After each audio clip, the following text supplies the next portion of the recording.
Okay, so let's have a quick look at these pattern pieces. So what we've got here is the equivalent of a garment. Okay, so this might be a nice skirt or a nice dress.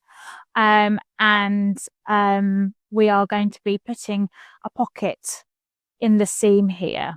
Okay, so that's this bit, and then you've got your pocket pattern itself.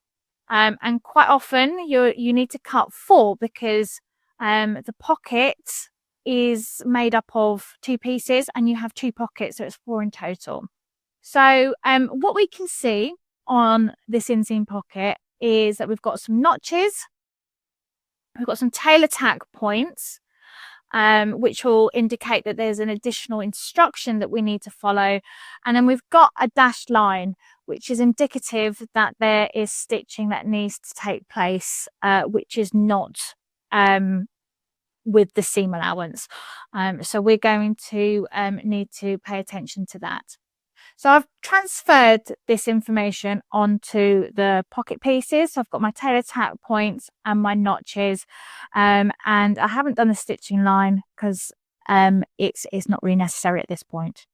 So I've laid out the garment pieces, and what you've got to imagine is that this side maybe is your front piece and this side is your back piece.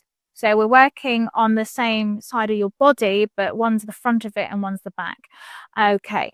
And what I can see is the right side of the garment. And you should be able to see that these notches are in place. Now, I'm going to take the pocket now, and I'm going to line them up against that notch there. And I'm going to do the same on the other side. So you'll end up with a sort of slightly strange upside down heart pattern, like so. So we're going to pin between those tailor tack points. We're going to do each piece separately. So I'll do that now, ready for sewing. Right, so we're going to stitch between these tailor tacks. Okay, and the reason why there was a stitching line on the pattern is because our seam allowance is going to be 5/8, and the stitching line between these tailor tack points is actually further in, and I'll explain why that is in a second. So I'm going to start at the top at the tailor tack point, and I'm going to sew all the way down to the bottom, and I'm going to reverse at the beginning and at the end. And I'm going to do this on both sides.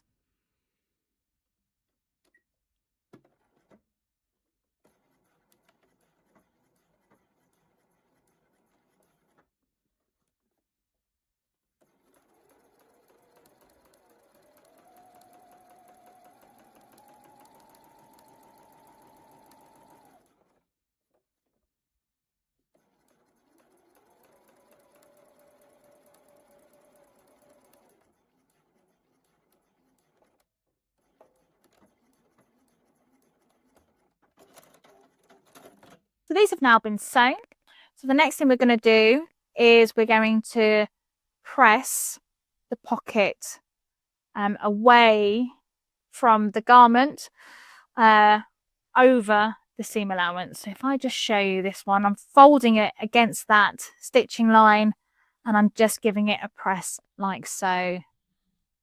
What I'm not doing is opening up the seam allowance or folding the main garment seam allowance at all. So if I turn this over, you'll see that it's all sitting nice and flat. So I'll do that with the other one. And then we'll move on to constructing the pocket. So I just want to point out at this point, if you had a pocket lining that had a right side and a wrong side, you would want to place the pocket right side to right side, then stitch it. So when you unfold it, the whole thing will be the right side of the garment. So what I'm going to do now is take the 2 garment pieces and I'm going to overlay them. and join them up and match all the notches. So if you're working on a pair of trousers or a dress, you'll be looking at going down the entire length of the side seam. So that will be sort of where the waistband is sitting, and this will go all the way down to the hemline, and there'll be probably a couple of notches along the way.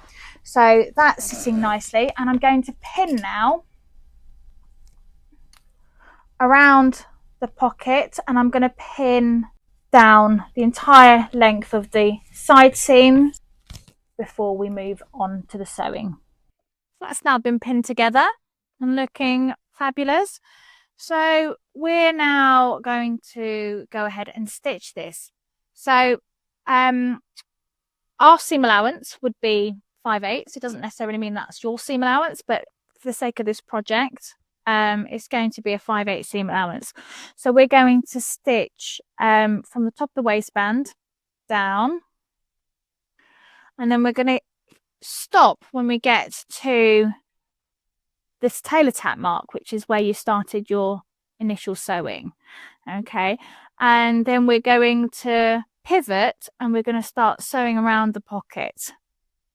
Okay, now obviously the pocket might have a 5/8 seam allowance, but everyone wants more room in the pocket, so it doesn't necessarily need to stay that way. Just be mindful of any notches, and we're going to sew up to here, and then we're going to come across again, and then we're going to sew down at your 5/8 seam allowance. So I'm going to just mark this out with a pen just so you can really see what I'm talking about. I ordinarily probably wouldn't do the seam allowance with a marker prior to stitching. I'd use the base plate guidance, but just for the sake of this, I'm going to do that. So I'm going to place 5/8 here. I'm going to mark it on there too. So that's now been marked up, and I'm now going to stitch that into position against those lines.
So that's now been sewn together, and when you turn it to the right side, you shouldn't actually be able to tell there's a pocket there at all. So I give this a little press.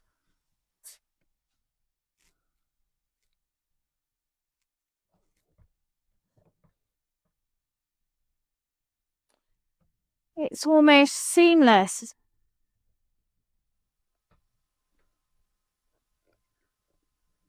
But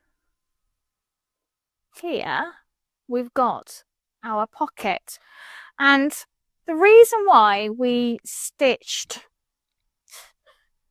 slightly closer when we put the pocket pieces in is so that we create a lip on the inside of the garment, which gives you a little bit of flexibility when wearing. So if there is any pull on this pocket, you shouldn't be able to see too much of the lining, which is really good, particularly if you've got a nice bold green contrast lining like I have.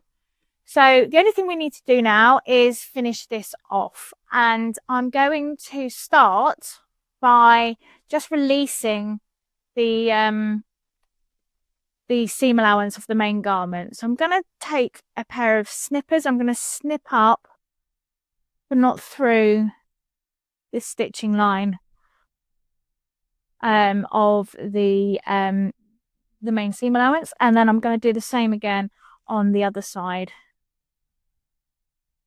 And then finally, we can look to finish off these raw edges of the pocket.